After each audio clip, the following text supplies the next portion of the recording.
Glória a Deus. A paz do Senhor, igreja. Amém? Glória a Deus. Confesso a vocês que já estou com saudade.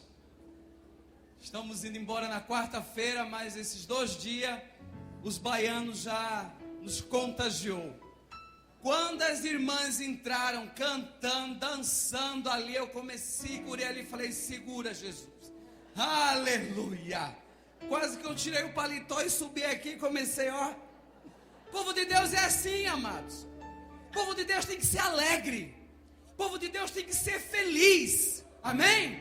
Esse negócio de falar assim, não, isso ali é do diabo. Que do diabo nada. O diabo não criou nada. O diabo só copiou. Jesus, Deus criou todas as coisas.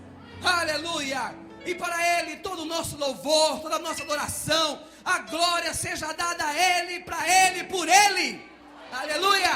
Amém, queridos? Aleluia. As irmãs estão de parabéns. Parabéns. Deus abençoe grandemente a vida de vocês. Amém? Queridos, eu gostaria de pedir uma coisa. Você vai falar para o seu irmão assim: não converse comigo. Aleluia. Eu quero ouvir a voz de Deus. A única coisa que eu posso falar é dar glória a Deus misturado com aleluia. Amém? Aleluia. Louvado e engrandecido seja o nome do Senhor. Irmão Paulo, sabe por que as pessoas, quando muitas pessoas, às vezes convidam as pessoas, falam assim, não, vamos lá, vamos ver a história de um ex-travesti. As pessoas às vezes ficam meio assim, né? Mas será que pode vir algo bom de um ex-travesti? Eu quero falar para vocês que Deus transforma a nossa desgraça em graça. Aleluia. Deus transforma a nossa desgraça em graça. Interessante que um discípulo chegou e falou para um outro, conversando os dois. O discípulo chegou e falou para o outro: olha, você conhece aquele Jesus e tal. Aí Natanael, o discípulo Natanael chegou e falou assim: mas espera aí, será que pode vir algo bom de Nazaré?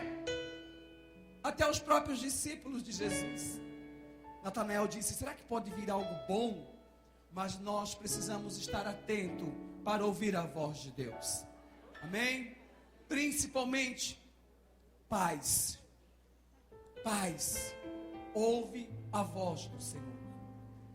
E sempre quando eu começo a dizer, falar aquilo que Deus fez na minha vida, igreja, eu sempre digo que nós não somos preconceituosos. Não. Nós não odiamos os homossexuais. Também não. Nós não somos avesso aos homossexuais. Nós não odiamos os homossexuais. Nós também não somos homofóbicos. Alguém já viu essa palavra homofobia? Os ativistas gays, o movimento pró-homossexualismo, dizem que nós evangélicos somos homofóbicos, que nós evangélicos somos preconceituosos. Eles dizem que a Bíblia é homofóbica, que a Bíblia não é a boca de Deus.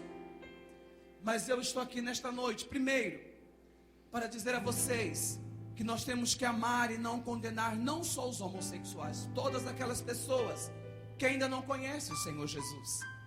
Segundo, estou aqui para dizer para vocês que a Bíblia é a boca de Deus.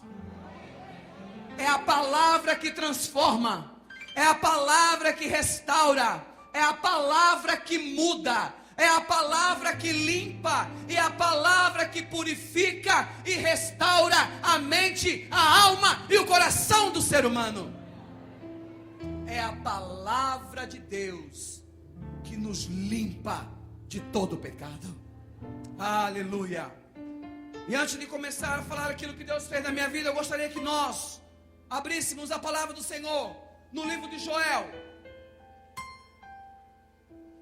Joel está lá no finalzinho do Velho Testamento. É os últimos livros do Velho Testamento. Quase os últimos livros do Velho Testamento.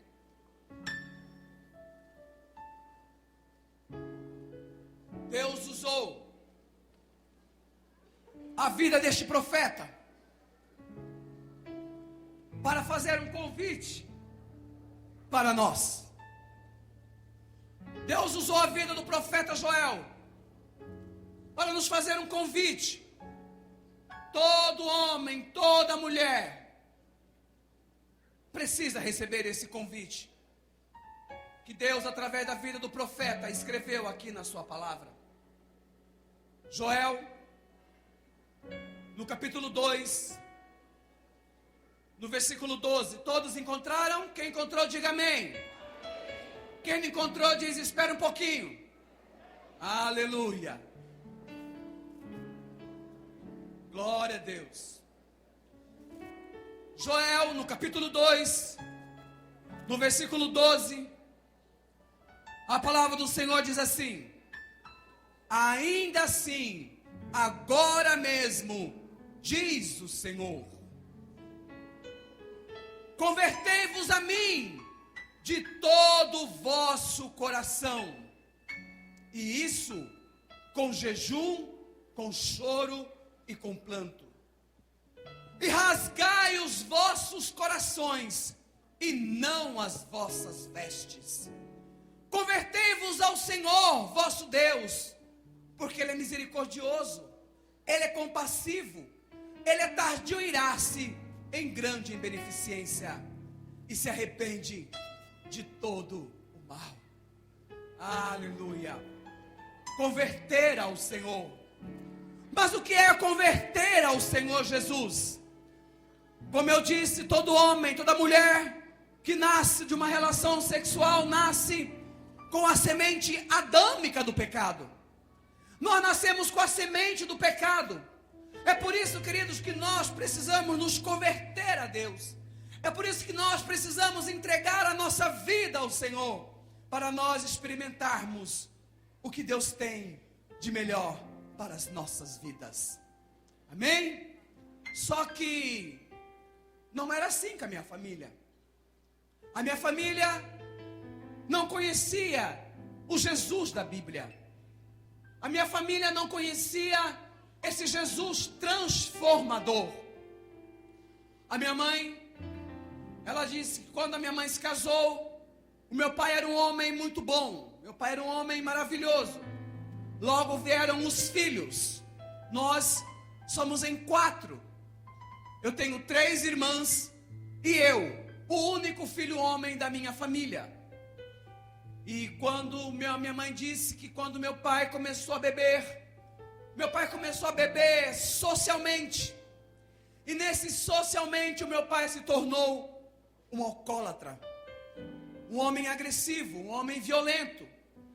Mas a minha família, elas estavam servindo uma outra religião. Os meus pais, eles eram espíritas, tanto do lado materno como do lado paterno. Todos da minha família eram espíritas. E a palavra do Senhor, lá no livro de 2 Coríntios, no capítulo 4, no versículo 4, a Bíblia diz que o Deus deste século cegou o entendimento dos incrédulos, para que não penetrasse a luz do Evangelho. A minha mãe estava cega, meus pais estavam cegos naquela religião em qual eles estavam servindo. E quando eu comecei a entender que aquele homem era o meu pai, quando eu comecei a entender que aquele homem era o meu pai, ele era um homem extremamente violento. Meu pai era um homem extremamente agressivo. E eu não entendia por que meu pai me odiava tanto, sendo que eu era o único filho homem da minha família. E naquela religião a qual minha mãe estava servindo, disse que na outra encarnação nós éramos inimigos, e que nessa encarnação veio pai e filho para purificar. Isso é mentira do diabo. Não existe reencarnação. A palavra do Senhor lá em Hebreus, no capítulo 9, no versículo 27, a Bíblia diz assim que Deus, Ele deu uma ordem para o homem morrer uma só vez. Deus deu uma ordem para o homem morrer uma só vez. Não existe reencarnação. Isso é mentira do diabo. Essa é a única oportunidade que nós temos de rasgar os nossos corações, entregar a nossa vida a Deus e ter uma vida eterna com o Pai na glória. Aleluia! Mas a minha mãe não conhecia a palavra. A minha família não conhecia esse Jesus transformador. E a situação na minha casa ia se tornando cada vez de mal a pior. Em frente da minha casa morava um advogado. Aos 6 anos de idade, eu fui violentado pelaquele advogado, amigo da minha família e que morava em frente à minha casa.